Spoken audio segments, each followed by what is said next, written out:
Gracias a la vida que me ha dado tanto, me dio dos luceros que cuando los abro... Estamos en otra emisión del programa Poetas Argentinos de la radio de la Biblioteca del Congreso de la Nación. Quien les habla, Claudia Enchil, en la producción, Camila Zúñigo, y en la operación técnica, Lucas Tomasetti. Nosotros, como todos las semanas, vamos entrevistando a un poeta de distintos lugares del país, desde Jujuy a Tierra del Fuego. Esto lo estamos haciendo desde el 2014 y realmente ya llevamos más de 100 y pico de poetas entrevistados. Realmente un placer, porque no solamente conocemos sus textos, sino que los escuchamos y bueno, nos cuentan cómo llegó la poesía, qué representa la poesía en cada uno. Hoy vamos a charlar con un poeta, Dardo Luis Solórzano. Él nació el 4 de noviembre de 1983 en la ciudad de Monteros, provincia de Tucumán. Es escritor y director de cultura de Monteros. Su incursión en la poesía se inicia desde la letrística con composiciones de canciones principalmente de raíz folclórica, por lo que se ha desempeñado como autor y compositor. También ha elaborado obras de teatro, monólogos y cuentos. En el 2013 publicó su primer libro, Pueblada. Ahora vamos a charlar con él. Hola Dardo, ¿cómo estás? Hola Claudia, ¿cómo estás? Buenas tardes, es un placer estar en contacto con vos y con tu audiencia. Y bueno, desde ya te voy a estar pidiendo disculpas por algunos problemas de sonido. Estoy justo en la oficina y están en obras, así que bueno, por ahí vas a escuchar un poco de ruido. No importa, lo importante es que charlemos de poesía. Eso es lo que más nos interesa, y poder conocerte.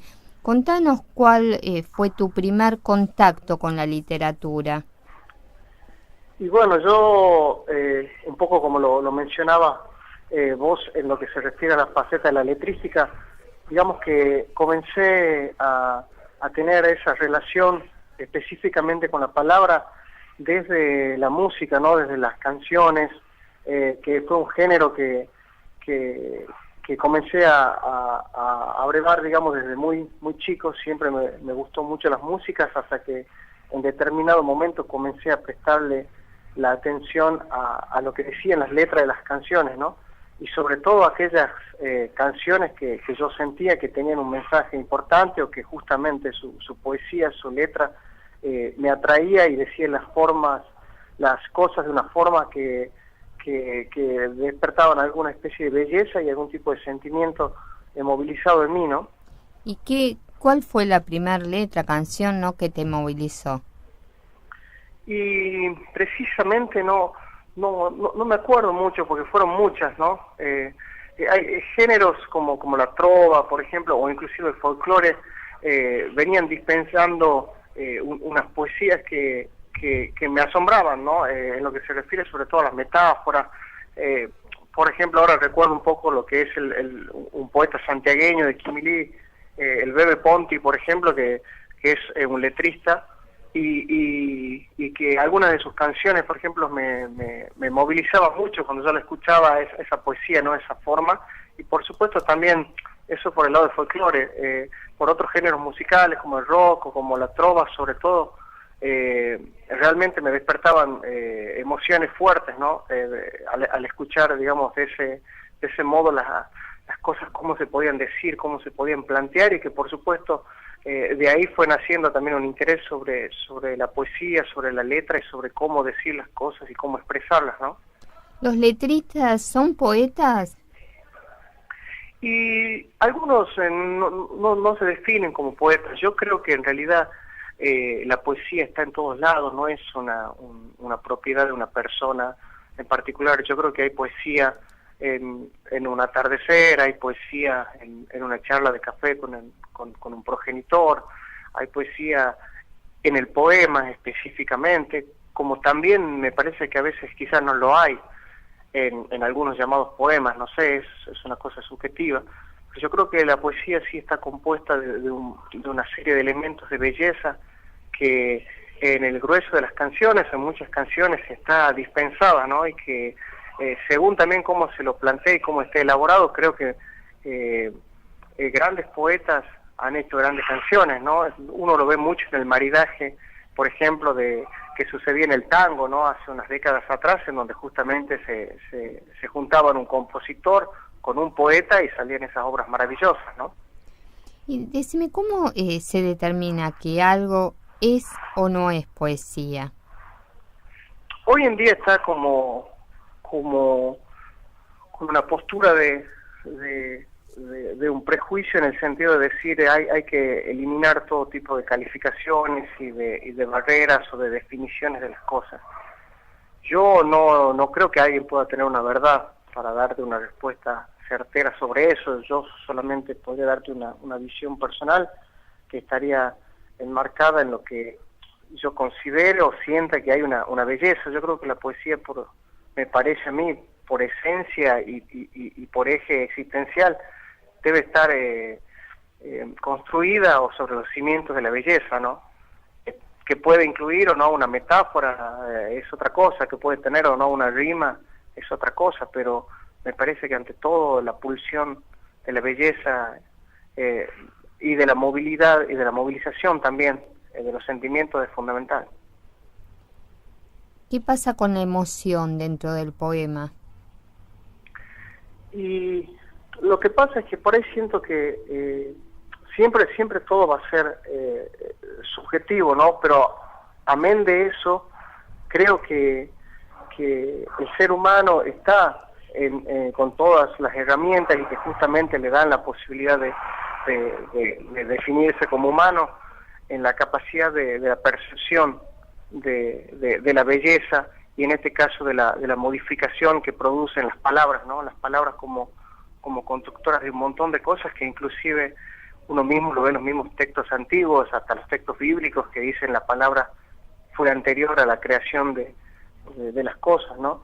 Entonces yo creo que siendo la palabra el gran elemento superador, me parece a mí, del ser humano dentro del concierto de los animales, digamos, que pisan esta tierra, y al ser parte realmente de la esencia del ser humano, creo que en el fondo las personas tienen esa facultad por inmanencia o por genética de reconocer en las palabras y en los versos si está esa belleza o no incorporada en la poesía, ¿no?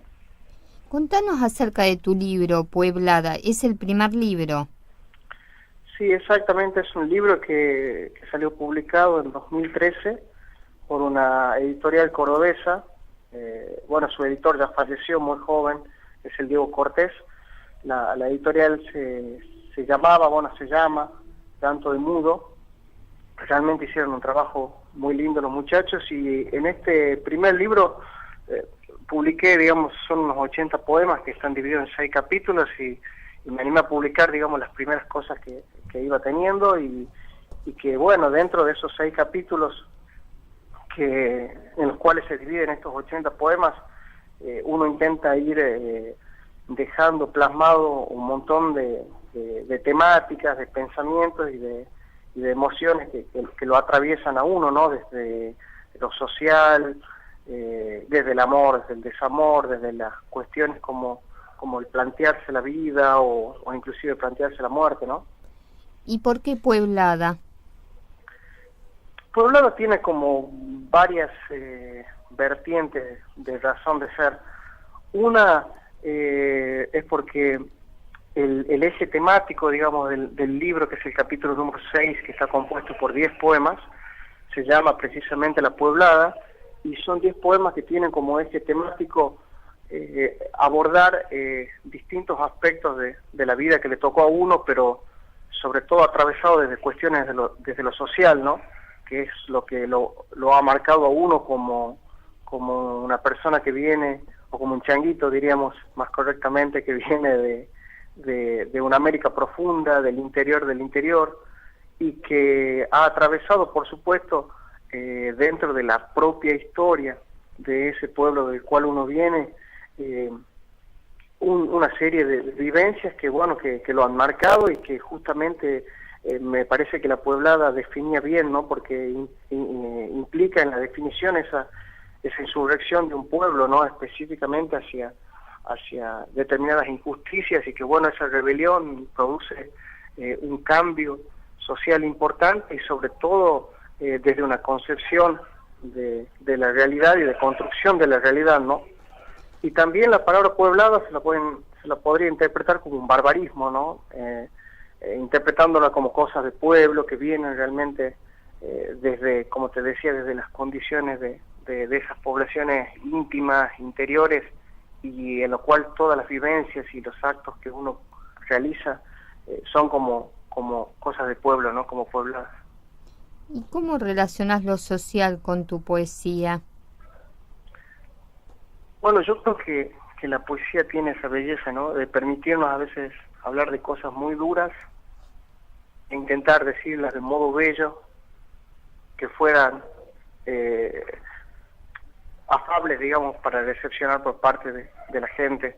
Yo creo que la poesía y la palabra en sí tienen un poder muy grande y movilizador en el ser humano, y por lo consiguiente en la realidad.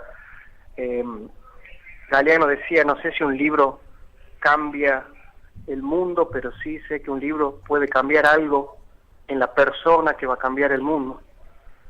Entonces, creo que la poesía tiene una pulsión muy importante, y justamente las gentes que las personas que realizaron grandes cambios estuvieron muy ligadas en la poesía, ¿no? Uno, solo por pensarlo ahora, me acuerdo de esas grabaciones, que inclusive uno las puede encontrar en internet, del Che Guevara recitando Vallejo, por ejemplo. O inclusive las grandes rebeliones del mundo nacen de la pluma de un poeta, ¿no? Uno piensa en Martí, en Cuba, y bueno, y siempre me parece que la palabra y el gesto del poeta revoluciona e infiere en lo social, ¿no? Vos, aparte, tenés otros libros ya terminados para publicar.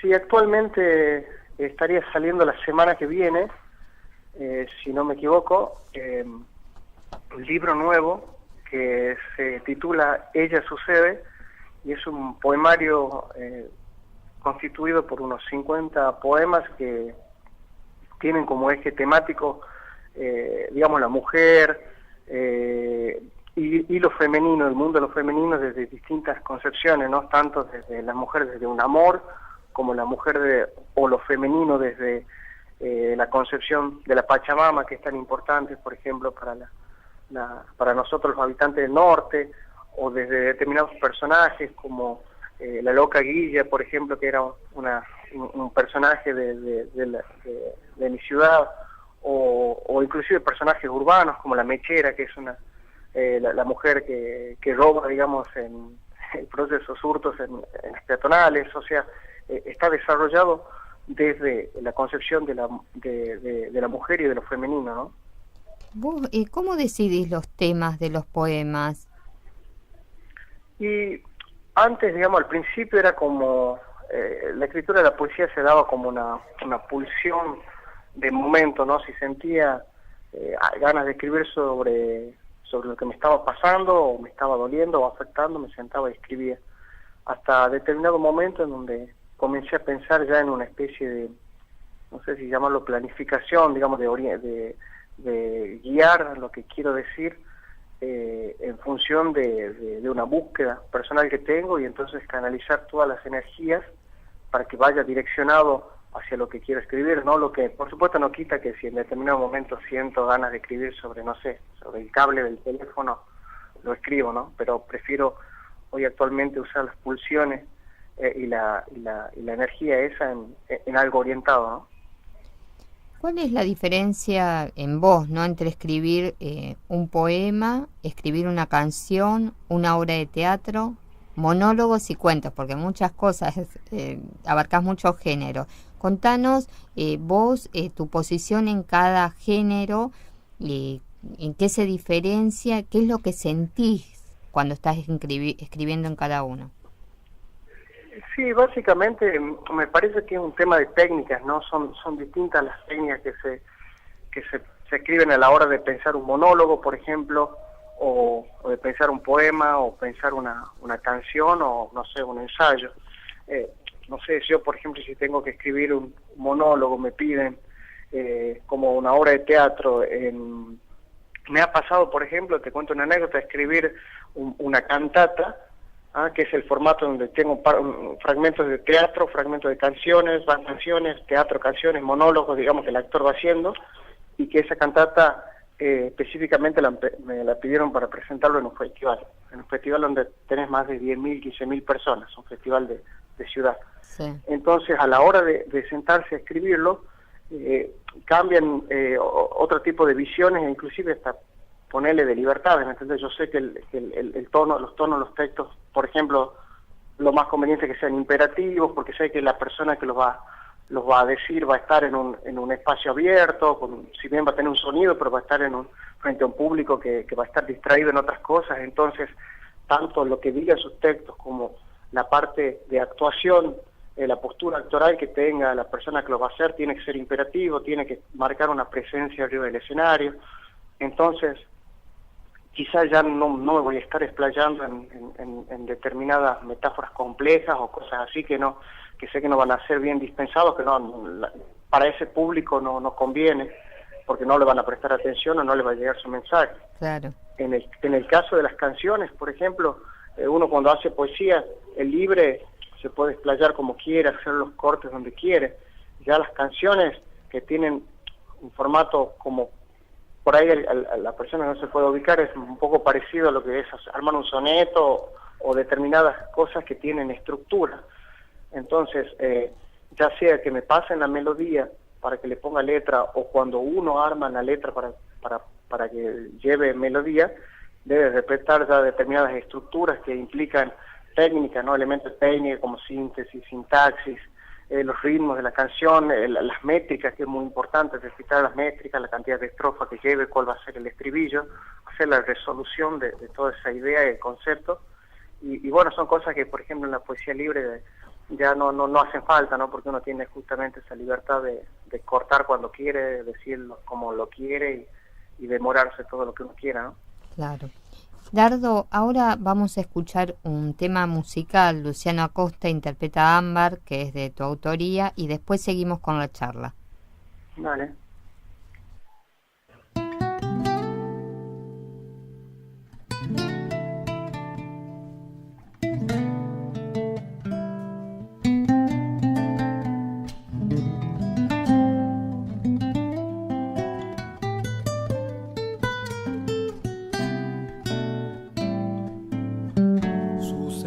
Tenue en su cuerpo, la selva en lluvia fugaz, si moja el polen del sueño, su instinto frágil de azares, fértil cae dormida sobre mí. Eterno queda su instante de noche junto a mi piel, y al sol trasluce fragante su olvido en pétalos claros. Nadie sabe si vuelve a florecer. No ve de mí el gesto dócil de un herido corazón, ni la ternura con que adoro lo que exhala. Si suelta el ámbar de sus cabellos, no ve de mí que su locura van quebrando mi interior, que soy el aire donde grita en paz su sexo, por ser sosiego de su libertad.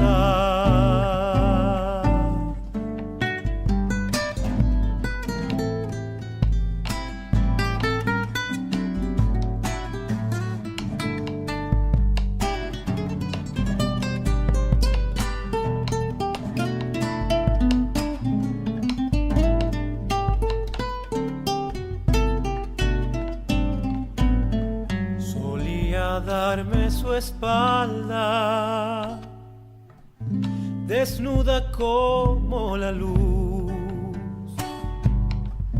y en un ocaso sin alma vistió sus ojos celestes, perlas finas pendiendo del adiós, pintando lunas prohibidas, trazó su historia en los dos y le perturba la vida el tacto de mis caricias. Ángel libre, pecado de mi amor, no ve de mí el gesto dócil de un herido corazón, ni la ternura con que adoro lo que exhala. Si suelta el ámbar de sus cabellos, no ve de mí que sus locuras van quebrando mi interior, que soy el aire donde grita en paz su sexo, por ser sosiego de su libertad.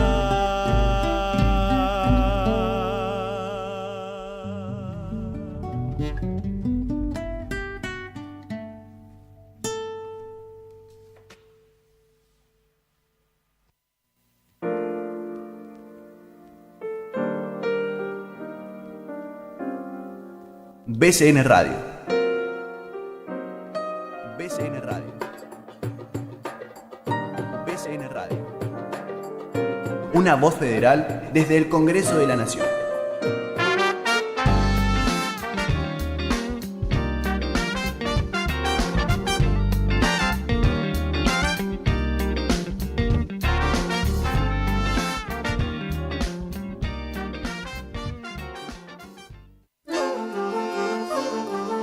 Artes visuales, conciertos, homenajes y mucho más. El Congreso abre sus puertas. Conoce tu cultura. Cultura Congreso. Martes, 13 horas, por BCN Radio, la radio de la Biblioteca del Congreso de la Nación.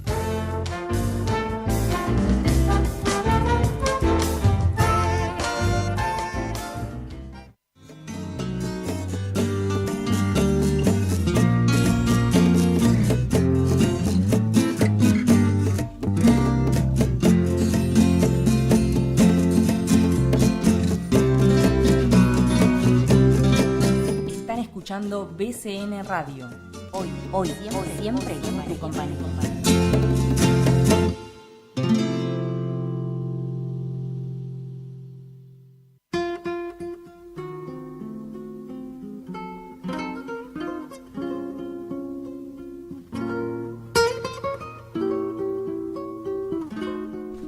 Estamos charlando con Dardo Solórzano de Tucumán. Dardo, vos recién hablábamos de los distintos géneros, ¿no?, que escribís, pero ¿en qué género te sentís más cómodo?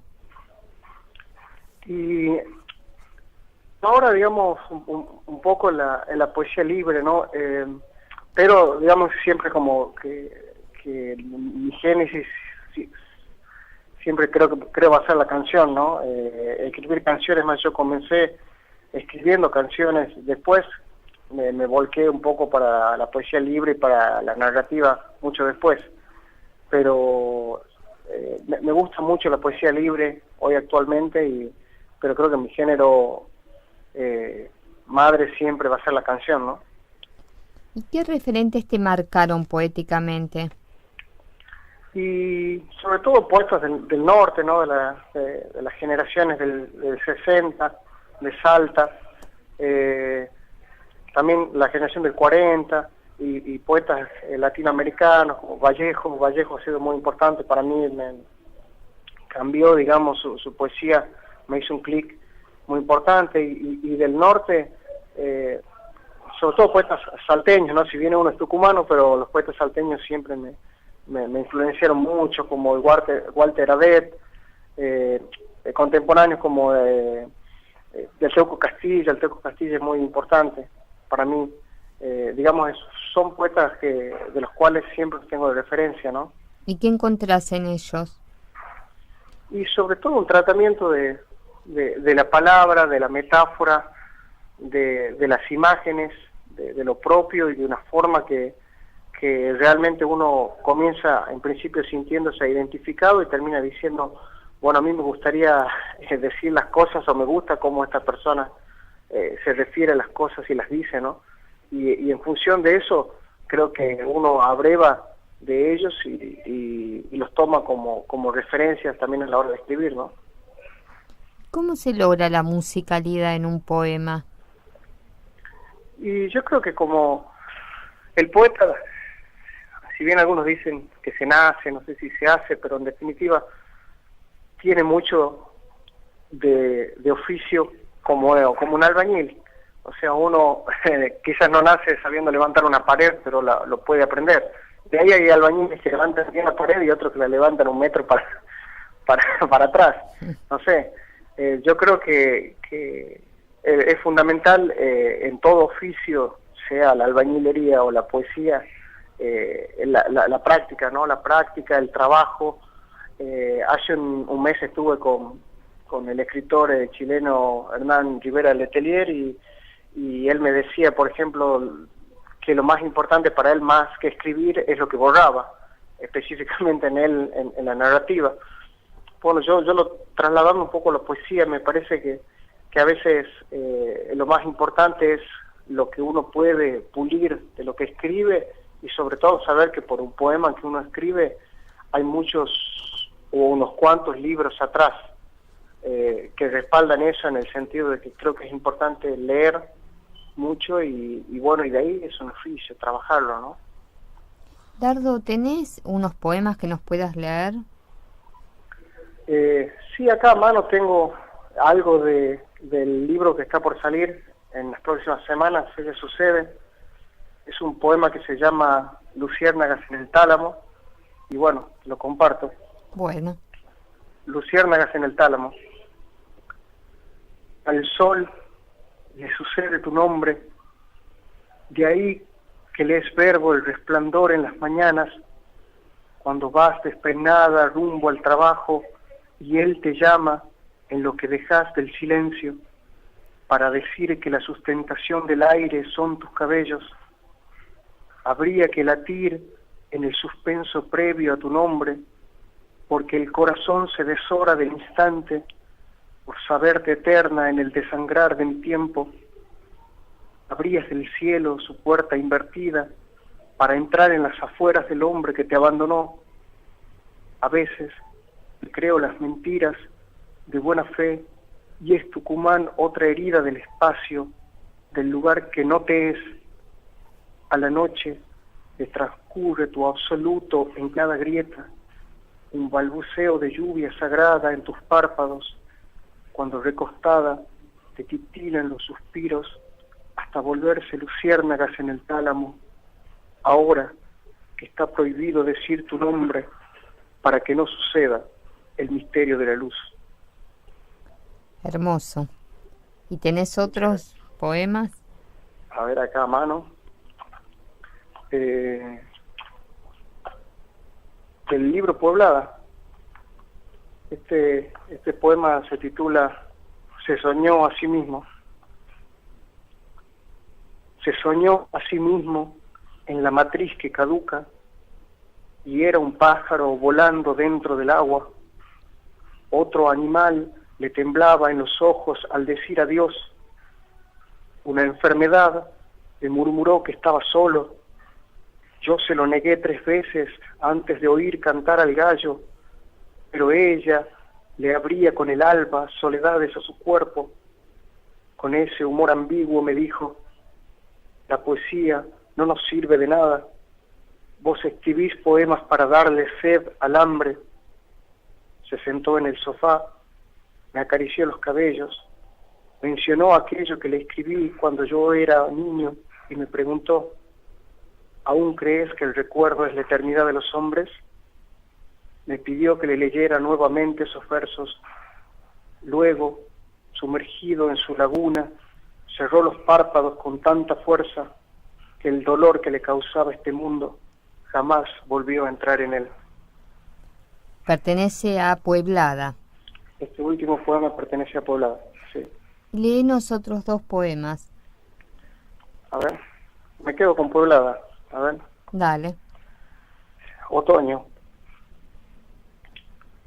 Ella está haciendo el después, más allá del sol que le anochece. La supe juramento de eclipses, pero nadie la olvida en la distancia de sus eras. Hay exilios en sus pies cuando llegan y sus ojos dejan huellas que no se ven, porque mi patria yace en su sexo y en el fenecer de sus párpados al sentir muerte de mí, yo soy quien la eterniza, palabra por palabra la desnudo, la penetro. Cuando ella lea la estación que habita en mis libros, dará vueltas las hojas que caen de su otoño. ¿Y el último? Y el último, del libro Pueblada también, La heredad del miedo. La heredad del miedo. Entrar a la virginidad del sueño, al pueblo donde el latifundio y al verbo donde el fusil. Entrar en la heredad del miedo, con todos los familiares que perdimos. Entrar y saber que no todo está muerto en lo sufrido. Entrar y saberse erguido donde otros tiemblan. Entrar y azuzar la sangre que no se olvida, la raza oprimida que canta su lluvia, allí donde la sed a mendigar no se arrodilla, porque su rebelión es una poesía de voces prohibidas, una metáfora de jugarse la vida, una canción de guerrilla. Entrar donde la herencia del terror, de la tortura, de lo desaparecido, y abrir el poema como una boca en insultos, para que explote en 1000 palabras tanta mierda, tanto grito contenido, tanto subyugarse en las tinieblas, que solo entrando en lo temido se enfrenta uno a sus demonios y al sacrificio de nunca morir sin ser libre. Estamos escuchando al poeta Dardo Solórzano de la provincia de Tucumán. ¿Tenés alguna página web, algo donde los oyentes puedan leer tus textos? Sí, tengo el Facebook. El Facebook subo cada tanto en tanto, hay una fanpage que se llama así, justamente así, Dardo Solórzano, y en el Facebook, y bueno, ahí estoy subiendo cada tanto en tanto, subo canciones nuevas, subo poemas, y bueno, próximamente vamos a estar subiendo ya los poemas, algunos poemas sueltos del próximo libro, ¿no? Este es el libro que va a salir ahora, y después tenés otros libros que ya terminados para publicar también. Sí, tengo un libro terminado que quizás publique el año que viene, que se titula Cantología, y es un libro que en realidad son letras de canciones, hice una recopilación de canciones mías, de las letras de las canciones mías. Bueno, la idea es que vaya ese libro con unas cuantas partituras de esas canciones, y está la posibilidad, bueno, que estoy viendo si se puede, de que vaya el libro con un disco, también con algunas canciones grabadas, digamos, para que pueda de algún modo oficiar el libro, más que libro de poemas, se me hace que va a ser un cancionero, ¿no? Un poco como para tener esa referencia, ¿no? Claro. ¿Qué sentís al escribir? Yo creo que escribir es un acto liberador, me parece a mí. Es un bálsamo para el alma, ¿no? Yo en un principio, bueno, en la actualidad también es como que por ahí me costaba un poco relacionarme con las personas, y me era más fácil escribirle a las personas que por ahí decírselo. Eso uno después lo va puliendo con los años, pero comenzó, digamos... ¿Y por qué crees que a veces pasa eso? No sé, creo que hay gente que tiene facilidad para la oralidad sin ningún problema. Yo sigo siendo bastante interno, digamos, y como me costaba, pero sin embargo yo frente a la hoja me sentía mucho más liberado y me era más fácil escribirlo, ¿no? Después uno, bueno, intenta entregarse un poco más a la oralidad, pero sobre todo me di cuenta que era para mí la poesía un bálsamo, ¿no? Para el alma, ¿no? No solo de pan vive el hombre, dice por ahí. ¿Podrías vivir sin escribir poesía? Y hoy creo que no, creo que es tan fundamental como el pan en la mesa o como el aire, ¿no? Porque yo creo que en realidad uno aprende u opta por vivir poéticamente. O sea, la poesía no es un escrito en una hoja, como te decía. Me parece que difiere del poema. La poesía es para mí una forma de vida. Se vive poéticamente, se percibe al mundo o no poéticamente. Entonces, cuando creo que uno opta o entiende que ha optado por ese modo de recepcionar el mundo y a la vez de entregarlo, porque uno lo recepciona poéticamente o también lo puede entregar poéticamente, creo que cuando uno toma esas opciones después no las puede dejar porque siente un vacío en su vida que es casi como condenarse a muerte, ¿no? ¿Y cómo ves al panorama poético en Tucumán? Contanos bien acerca de los poetas actuales y de las generaciones anteriores, ¿no? Sí, yo creo que hay muchos, hay realmente mucha gente escribiendo, jóvenes y gente grande también, ¿no? Digo grande, hablo de adultos, mayores hasta adultos y todas las clasificaciones de la edad humana, digamos. En ese sentido sí hay gente que está escribiendo. Creo que por ahí hay altibajos en lo que se refiere a la posibilidad de siempre importante de agruparse por parte de los poetas, de los escritores y hacer movimientos que permiten abrir espacios de lectura, espacios de talleres y todo eso. De todos modos, veo actualmente que se está generando una movida porque hay una necesidad, ¿no? Y sobre todo en las últimas décadas con la oportunidad de que se hayan abierto nuevos talleres y han dejado un poco, digamos, tal vez escritores de estar encerrados en una pieza y han comenzado a salir al mundo, a tener otro compromiso, primero con sus pares y después con la comunidad.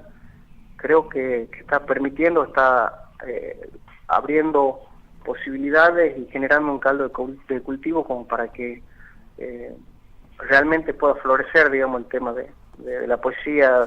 En estos últimos meses hay muchos festivales que se están haciendo, o encuentros de escritores, de poetas, e inclusive todas las semanas hay diversos talleres, lecturas, así que creo que está resurgiendo un poco eso, ¿no? ¿Y algunos nombres que nos puedas dar así, bueno, los buscamos, los googleamos, buscamos los libros? Hay poetas que a mí me parecen muy interesantes, que son de generaciones, no sé, que tengan actualmente entre 40 y 50 años. Hay un poeta como Pablo Dumit, que inclusive Mercedes Sosa le grabó algunas canciones, ¿no? Porque él componía mucho con los sobrinos de Mercedes, con Claudio Sosa y con Coqui Sosa, que son monterizos, son del pueblo. Y Pablo Dumit es un poeta muy interesante. En el caso de las mujeres, la Candelaria Rojas Paz, es una muy buena poeta, de la generación entre la changada que anda entre los 30 y 40, pienso en el Gabriel Gómez Saavedra, también realmente poetas importantes. Después hay una camada de chicos que estamos hablando de los 20 de años por ahí. El caso de Pablo Romero es un muchachito que debe tener 16, 17 años y escribe muy, muy bien. Hay muchos referentes importantes que me parece que demuestran que la poesía está de pie, ¿no? Dardo, ahora vamos a escuchar un tema tuyo, Mi Amanecer, que es con Juan Liendro, interpretado por Emilio Díaz, y después seguimos la charla. Dale.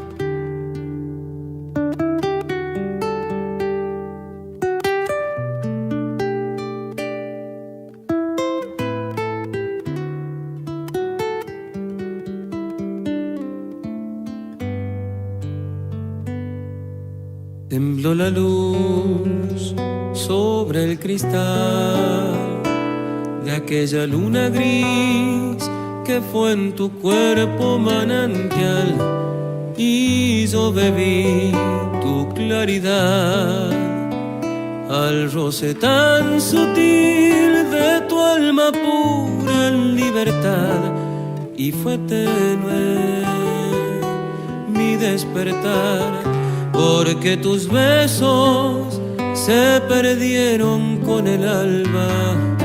Será del sol nuestra canción, vestida en el ritual que aroma al día con tu flor. Quizás tu voz será de Dios, idioma angelical que fue tormenta en un adiós, y en mi cielo lluvia y dolor que se desangran por tener aquí brillando tu fulgor. Si tus ojos son el yugo de este amor, ¿cómo puedo yo tener mi redención? No entiendo la razón que enciende mi pasión. Solo sé que te amé, pero todo sueño muere, ya lo ves. Solo sé que te amé y tu olvido se llevó mi amanecer.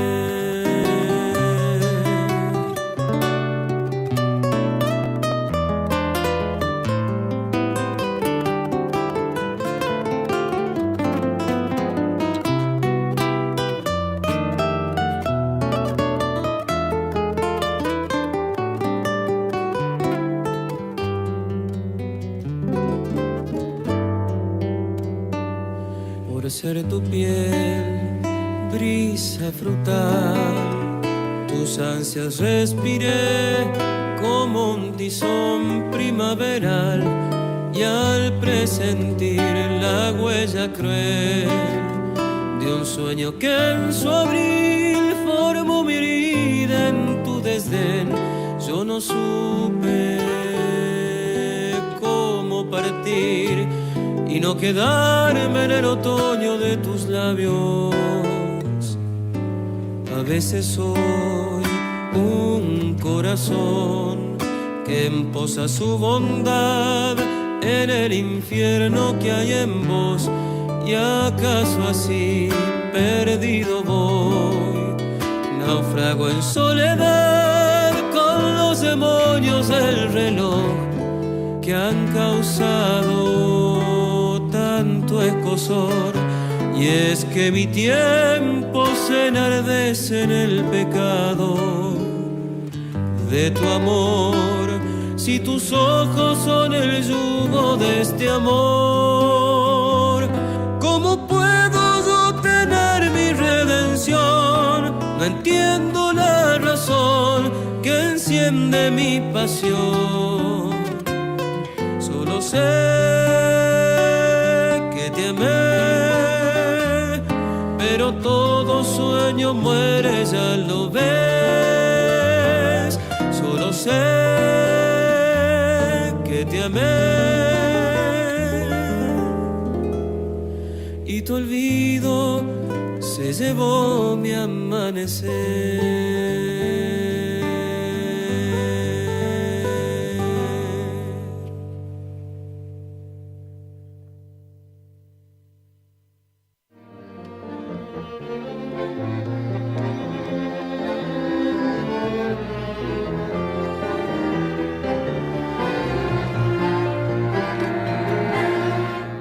Estás escuchando BCN Radio, la radio de la Biblioteca del Congreso de la Nación.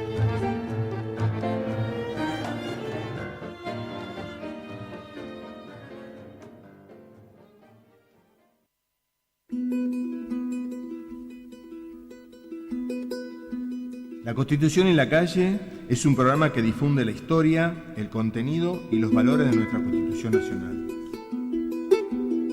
para conocer nuestros derechos y obligaciones, para reflexionar, para saber más sobre nuestras instituciones democráticas. Una mirada sobre la importancia de nuestra Constitución en la vida cotidiana. Lo nuestro es un aporte para ejercer una ciudadanía responsable. Vamos, ¿qué día, Javier? Martes, 14:30. Bueno, los esperamos. ¿Nos encontramos ahí? Dale. Dale.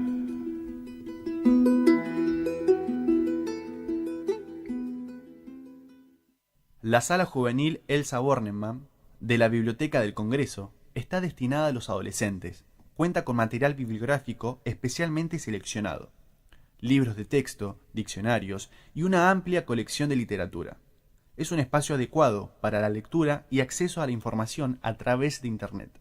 Está abierta de lunes a viernes de 8 a 20 horas, sábados y domingos de 10 a 20 horas, en Hipólito Yrigoyen 1750. Para más información pueden ingresar a www.bcnvip.gov.ar.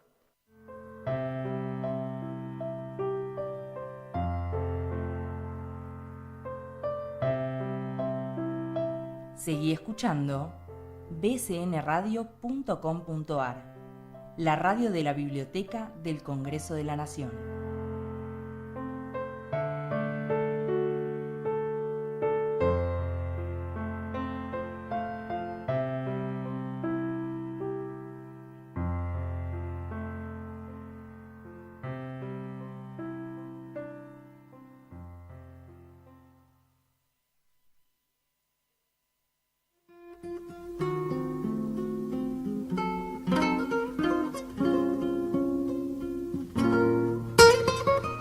En Poetas Argentinos estamos charlando con Dardo Solórzano de Tucumán.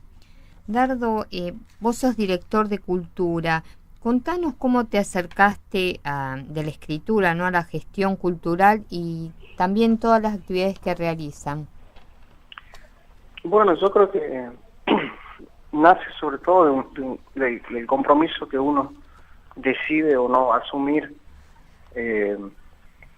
con la sociedad de la cual uno se considera parte, ¿no? Y que bueno, que me parece que es importante que uno desde la escritura, desde la poética, desde la narrativa, pueda hacer, no sé, determinadas apreciaciones o críticas o ideas desde lo que puede ser una canción, por ejemplo, un cuento, un ensayo, lo que sea. Pero particularmente sentía la necesidad de que no se podía quedar solo en el papel, sino que se tiene que volver un acto, por decirlo así, de militancia de los ideales y de las cosas en la que uno cree y que tantas veces pone en la palabra, que bueno, no puede ser solo de palabras, sino también de gestos tangibles. Entonces, en función a eso, uno se entrega, digamos, entrega el tiempo que tiene también para que los actos de las cosas que uno cree o piensa que se deben hacer, de algún modo lleguen al puerto de la realidad. Entonces, en función a eso, uno lleva ya varios años de militancia de base, de trabajo tanto en instituciones intermedias como en organizaciones, ¿no? Y porque bueno, es una decisión de cada uno, ¿no? Yo particularmente pienso que uno realmente con el corazón abierto escribe muchas cosas, pero también es necesario, creo, por parte de todos, el compromiso real en actos, ¿no? Y contanos qué significa en tu vida Monteros. Y bueno, yo soy nacido acá y criado acá, en Monteros. Si bien hace alrededor de 12 años que vivo en San Miguel de Tucumán, Monteros está a 40 kilómetros, digamos, para las distancias que hay en Buenos Aires o en otras provincias, no es tanto, digamos. Entonces, pero están mis padres acá, o sea, viajo todos los días a trabajar acá a Monteros. Y su idiosincrasia, su gente, su historia, sus personajes, su sociocultura, todo me ha moldeado, ¿no? Entonces, decir Monteros es nombrarme a mí mismo. Entonces yo creo que uno no puede, o no es justo, o uno debe tener, me parece a mí, esa lealtad de amar lo que uno es y en tal caso el pueblo de donde es uno, ¿no? Entonces, en función a eso, influye en todo mi obrar, ¿no? Y sobre todo en mi escritura. ¿Hicieron un encuentro de poetas? Exactamente, el 22, el 23 y el 24 de junio, o sea, la semana pasada, reflotamos el encuentro de poetas, escritores y cantautores Manuel Aldonate, que bueno, fuera fundado en 1971, ¿no? O sea, creo que es uno de los encuentros más antiguos del país, junto con el de Villa Dolores, no me recuerdo en este momento que otro más. Que bueno, este encuentro cumplió su juego de plata porque es como que se hacía discontinuamente, se hacía unos años, después se dejó de hacer otros años durante el proceso, después se hacía cuando había recursos o no, lo iban haciendo, se iban cortando. Actualmente la última edición se la había hecho hace casi 8 años atrás. Así que bueno, ahora que me toca, como te decía, la posibilidad de estar en una función, tuve bueno esa inquietud de decir, bueno, este encuentro no podía morirse, así que había que pelear para conseguir los recursos y reflotarlo, ¿no? Y bueno, tocó en este caso poder hacer los 25 aniversarios, las 25 ediciones en esta ocasión, hacer esta boda de plata, el encuentro, y la verdad que fue muy bello. Vinieron grandes poetas, grandes cantautores y pasamos unas noches y unas tardes y unas mañanas hermosas. Qué lindo.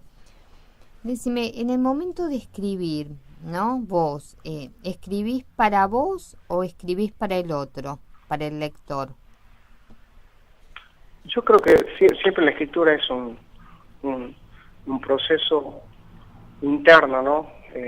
En donde me parece que cuando uno escribe, lo primero que uno intenta hacer es seducirse a uno mismo, ¿no? Si no, no escribiría algo que le cause enojo, rechazo a uno. Intenta uno siempre escribir lo que uno cree que los seduce o le está gustando a uno, o cómo uno le gustaría decir las cosas.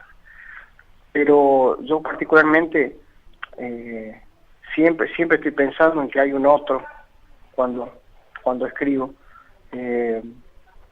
y que lo que uno escribe, en lo que sea un mensaje o lo que uno quiera dejar, en eso está hecho en función de pensar de que puede llegar hacia otra persona puede apoderarse de eso, hacer lo propio o no, o rechazarlo, pero la existencia del otro y de ese ser comunitario, en definitiva, me parece que es algo que uno lo contempla y lo tiene presente a la hora de escribirlo, ¿no?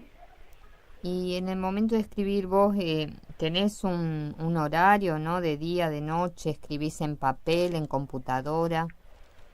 Yo particularmente soy de la vieja escuela, no sé, a mí me gusta escribir en papel, inclusive con lápiz. Si tengo que borrar las cosas, agarro una goma, lo borro. Me gusta sentir el papel, me gusta sentir por ahí el olor de la tinta. Particularmente intento tener el oficio de ponerme objetivos de, bueno, escribir al menos algo durante la semana.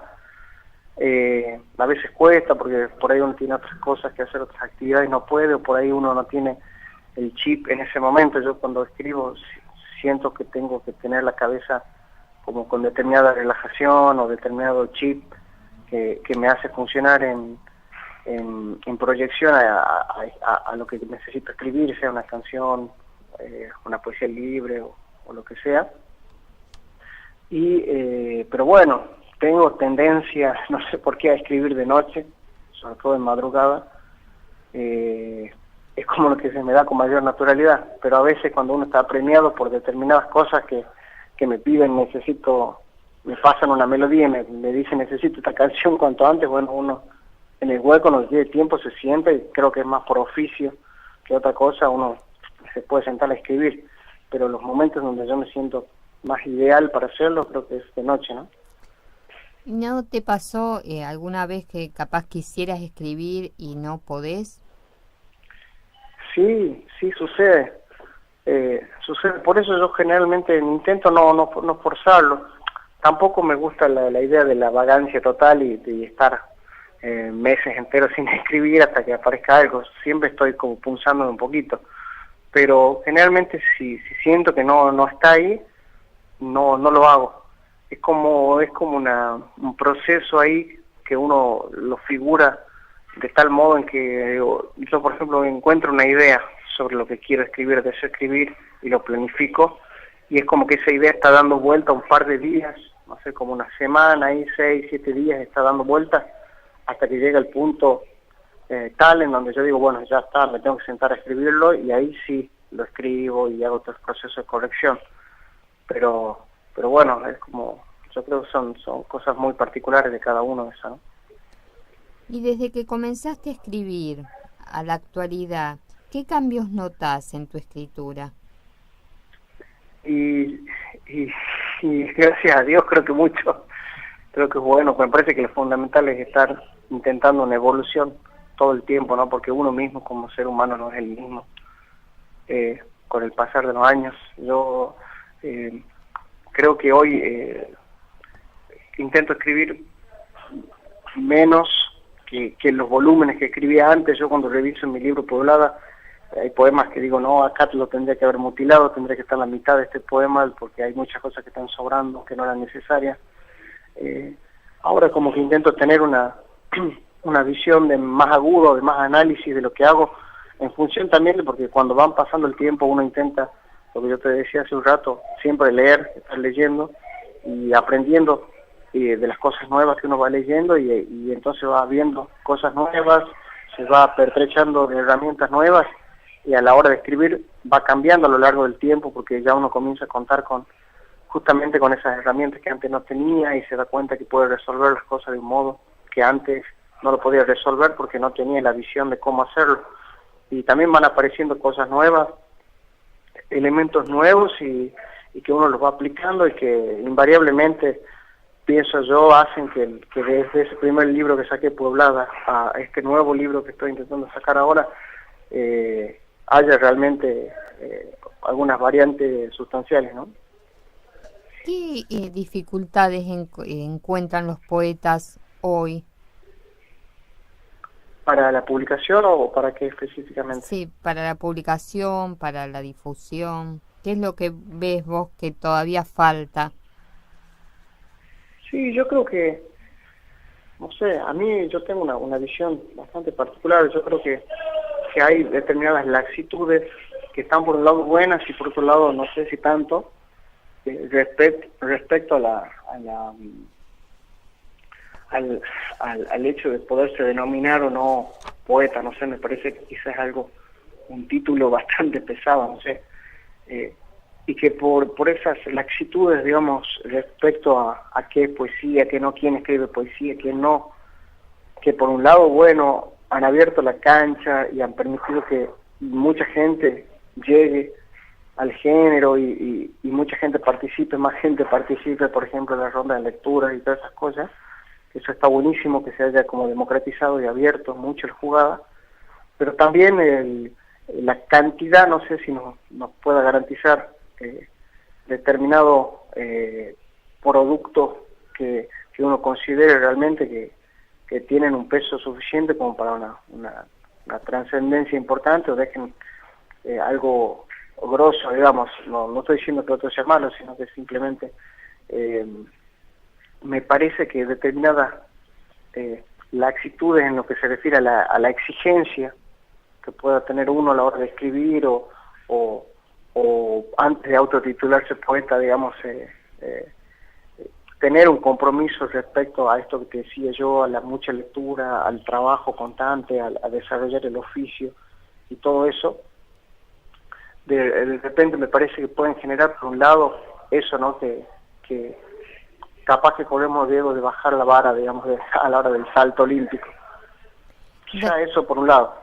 Y bueno, por el otro creo que también el entrar en determinados guetos o no sé, o secta elitista o cosas así, no sé, no corren el riesgo de que el poeta quede aislado de su propia sociedad, de su propia comunidad y por supuesto de la realidad de su gente, y que eso creo que es un riesgo que podemos quizás definirlo en que muchas de las lecturas, de las rondas de lectura, de las mesas, terminan siendo lugares en donde nos juntamos 10, 15, 20 poetas, por decirlo así, a pasarlo la franela entre la espalda entre nosotros y la gente, digamos, no sé, el muchacho que está barriendo la calle en el servicio público, la señora que está atendiendo, no sé, en la tienda de ropa, el médico, el abogado, quien sea, no van a las mesas de lecturas, o porque el poeta justamente creo se ha separado de su pueblo, de ser el transmisor de la palabra, digamos, de su pueblo, y que bueno, creo que pueden volverse como una dificultad. Me parece que el poeta deje de tener contacto con su gente. Sí, eso es realmente un tema, ¿no?, para tratar. Dardo, te agradecemos mucho esta entrevista con poetas argentinos, y bueno, el espacio sigue abierto y vamos a tener una charla ahora después cuando saques el nuevo libro, vamos a volver a hablar. Muchas gracias. No, Claudia, yo te quiero agradecer a vos porque, bueno, el gesto que has tenido de dar la posibilidad a uno de difundir lo que hace y sobre todo abrir una puerta grande, principal, para que el interior y la gente del interior pueda mostrar lo que está haciendo, sobre todo cuando muchas veces se deja la ventana chiquita para ver si podemos pasar o no, y en este caso vos abriéndole una puerta grande a la gente del interior para que muestre lo que está haciendo, me parece fundamental, así que muy agradecido a vos, a tu equipo y bueno, a tu audiencia. Muchas gracias. Un abrazo grande. Un beso grande, que tengas buen día. Hasta luego. Bueno, y nosotros nos volvemos a encontrar la semana próxima en este programa que está dedicado a difundir a los poetas de todo el país, desde Jujuy a Tierra del Fuego. Chau, chau, chau. Tanto me ha dado el oído que en todo su ancho graba noche y día.